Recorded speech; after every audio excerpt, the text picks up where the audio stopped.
स्वागत है साथियों, एक बार फिर उपस्थित हूँ आपके समक्ष अपने YouTube चैनल पर, जिसका नाम है आध्यात्मिक ज्ञान 007। मित्रों, आज हम जिस टॉपिक पर बात करने वाले हैं उसे योग कहते हैं।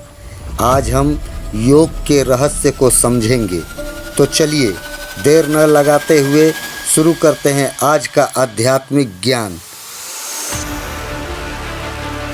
मित्रों, भगवत गीता में दिया गया है कि सिद्ध सिद्धियों समो भूत्वा समतव्यं उच्यते, यानी दुख सुख, लाभ अलाभ, शत्रु मित्र, शीत और उष्ण आदि द्वंद्वों में सर्वत्र समभाव रखना योग है। परंपरा के मुताबिक शिव को योग का जन्मदाता माना जाता है। उन्होंने ही सबसे पहले योग का ज्ञान सप्तर्षियों को दिया, जिन्होंने पूरी दुनिया में योग का प्रचार और प्रसार किया। योग विज्ञान यही सिखाता है कि कैसे हम अपने जीवन की बागडोर खुद अपने हाथों में ले सकते हैं। मित्रों, भारत में आध्यात्मिक प्रगति की बात करें तो हर किसी को एक ही लक्ष्य रहा है, मुक्ति। आज भी हर व्यक्ति मुक्ति शब्द का अर्थ जानता है। कभी सोचा है ऐसा क्यों है? दरअसल इस देश में आध्यात्मिक विकास और मानवीय चेतना को आकार देने का काम सबसे ज़्यादा एक ही शख्सियत के कारण है। जानते हैं कौन है वह? वह है शिव। आदि जोगी शिव ने ही इस संभावना को जन्म दिया कि मानव जाति अपनी मौजूदा अस्तित्व की सीमाओं से भी आगे जा सकती है। संसारिकता में रहना है, लेकिन इसी को लेकर उसी का हो नहीं जाना है। अपने शरीर और दिमाग का हर संभव इस्तेमाल करना है, लेकिन उसके कष्टों को भोगने की ज़रूरत नहीं है। कहने का मतलब यह है कि जीने का एक और भी तरीका है। योग संस्कृति में शिव को ईश्वर के तौर पर नहीं पूजा जाता है। इस संस्कृति में शिव को आदि जोगी माना जाता है। यह शिव ही थे जिन्होंने मानव मन में योग का बीज बोया। धर्म ग्रंथों और योग विद्या के मुताबिक 15,000 साल से भी पहले शिव ने सिद्धि प्राप्त की और हिमालय पर एक प्रचंड और भाव विभोर कर देने वाला नृत्य किया।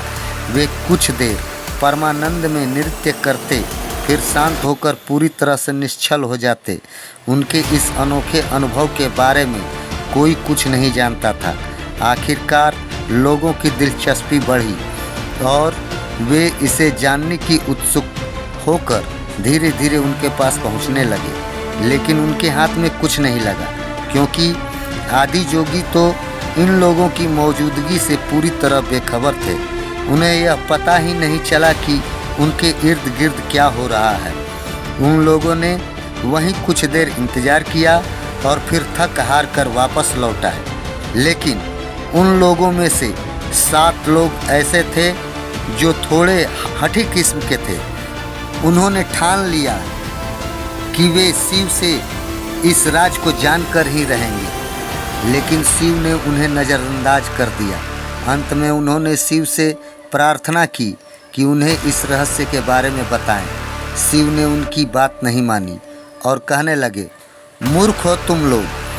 अगर तुम अपनी इस स्थिति में लाखों साल भी गुजार दोगे तो भी इस रहस्य को नहीं जान पाओगे।